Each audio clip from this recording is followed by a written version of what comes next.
Thank you all so much for clicking on today's Seattle Seahawks video. In case you don't know or forgot or whatever, the Seahawks schedule is coming out on Wednesday, and we will do a full release video along with it. So make sure your notifications are set to all. YouTube defaults to personalized. Less than a quarter of you actually have them set to all. So go click that bell button right now and double check. Make sure it's set to all, because otherwise you will miss videos here at Seattle Seahawks Today.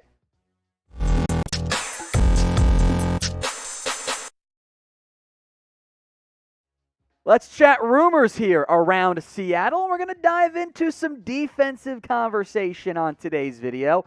Darrell Taylor is the focal point here to get things going. Namely, could there be a position change in his future as a member of the Seahawks? Now, Pete Carroll mentioned this, and we never really got into it as a result, but he mentioned it in the post-draft press conference that, he's open to playing Darrell Taylor at the strong side linebacker spot, and this has been pitched more recently by other outlets, ESPN, Sports Illustrated, etc.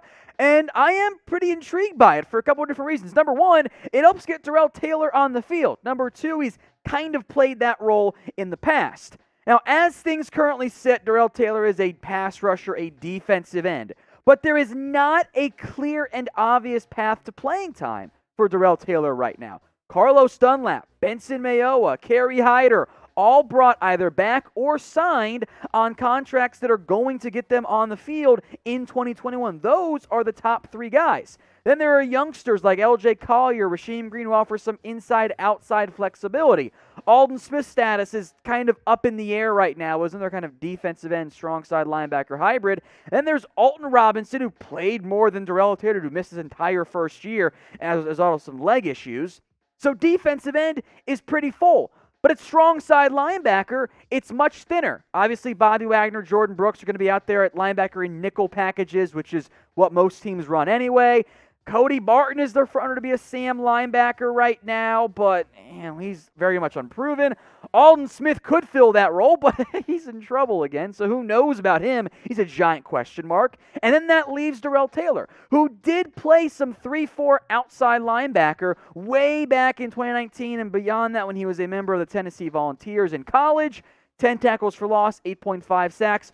4 pass breakups. There is some coverage background in Darrell Taylor's game, and with the 4-3 Sam linebacker in this defense not being that different than a 3-4 outside linebacker, it could actually work for Seattle. It could actually be a move that makes sense for the organization. So what I'm saying is, I'm actually open to giving this a shot. I think this could be worth at least exploring in what is hopefully going to be a more normal preseason and training camp setup for Seattle. The main reason why in the end, I want to get Darrell Taylor on the field. This is a second-round pick out of Seattle who they traded up to go get and have not actually had a chance to see him out there in an actual football game. He did not play at all in 2020 because of leg issues, and it was a wasted first year in the end for Seattle. So if you can get Taylor on the field in this upcoming season, whether it's a defensive end or 4-3 Sam linebacker, I'm at least open to exploring that as an option. So get your votes in here for me. Do you want Taylor to play at least some strong side linebacker, maybe in that Bruce Irvin type of role in the end? Get your votes in for me in the comment section. Type in Y for yes or type in N for no. Let's talk free agents now around Seattle. How about going out and trying to sign Bashaud Breeland? Now, this was suggested by fans, cited as hey, Seattle could go sign this guy. And on one hand, I get it. I think corner is still an area of need for Seattle. We look at their depth chart and everything there. And Breeland's one of the top free agent corners available, although, as we'll get into, playing time is a bit of an issue there. Breeland, the last time we saw him for Kansas City, 2020, was solid. 50% through the air, completion allowed-wise, it's very good. 4 touchdowns, but 2 interceptions, 9 pass breakups. It's better than Trey Flowers, for example. So purely from a talent and impact potential perspective, there is room for Bashaud Breeland to upgrade the Seahawks cornerback room. However, there's also a numbers game going on here. Akello Witherspoon, DJ Reed, Pierre Desir, Trey Flowers, Trey Brown, Demarius Randall.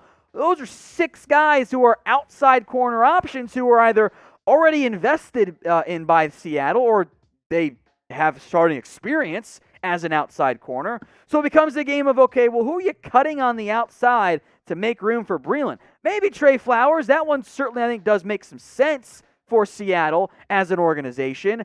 But it's a number of, okay, how do you actually get him on the football field? That's a lot easier said than done when you look at the way the team wants to invest in Trey Brown and DJ Reed. They already paid money to Witherspoon and Desir. So you might not see an easy one-to-one switch at that point. Breeland kind of falls in the end into the same bucket as one Richard Sherman, where you'd love to get him out there, but also the numbers game. Does the math actually add up? So let's say you could pick one of these guys. Who would it be? Get your votes in for me in the comments section. Type RS for Richard Sherman or type BB for Bashaud Breeland. All right, Seahawks fans, we have a deal for you guys. The T-shirt hat combo pack is back on sale once again at chatsports.com/12combo. That T-shirt and hat pack right there, 50% off. It is a fantastic deal. You never see it quite this low, and they look great as well. Like that, I love the green on the gray T-shirt. Looks fantastic there. You can get them for the 50% off price again when you use that link, chatsports.com/12combo. Check the comment section and the description. We'll have that link in there for you guys. I don't know how long it'll be on sale over at Fanatics, so don't delay. Go get yours today. Time now for our weekly KJ Wright reunion update, because you guys keep asking about it, and for good reason. The longer that KJ Wright goes without being signed, which is a surprise to me, make no mistake about it, the more possible I think a reunion continues to become for Seattle and for KJ Wright. Now, I do think there are still some of the same issues as Sports Illustrated and Bleacher Report both kind of mentioned in recent articles, that there's some money and playing time issues here. For starters, KJ Wright was hoping to cash in a big-time way this offseason. Clear that is not going to be the case. Now he probably wants to just start somewhere, and that could be an issue in Seattle. But short-term, I don't think there's any doubt that Wright helps Seattle be a better football team. So before we dive more in depth on this, let me know in the comments, what do you believe is the percent chance that Seattle re-signs KJ Wright? Is it 5, 25, 50? It's not 100 because it hasn't happened yet. But get your votes in down there in the comments. The percent chance that Seattle does bring back KJ Wright. I am pretty darn surprised that Wright hasn't had apparently any real market out there in free agency. I thought he played great last year. Now, at this point, my suspicion is that the rest of the NFL views KJ Wright as not a 3-down player, even though he was a 3-down player last year for Seattle. Rather, they view him as a 2-down guy who can help stop the run, but not someone they want out there in coverage. And I think that's part of the issue here with Seattle. Beyond KJ Wright saying, hey, I'm not taking a hometown discount, Bobby Wagner's not going to come off the field, barring injury, nor should he. Jordan Brooks is the future at this weak side linebacker spot. They want to get him on. If it was a first-round pick, they committed to him. They invested in him. So now it becomes, well, then who do you pull off the field on third downs? It's 2021. You can't be running base 70% of the time. You got to use 2 linebackers maximum.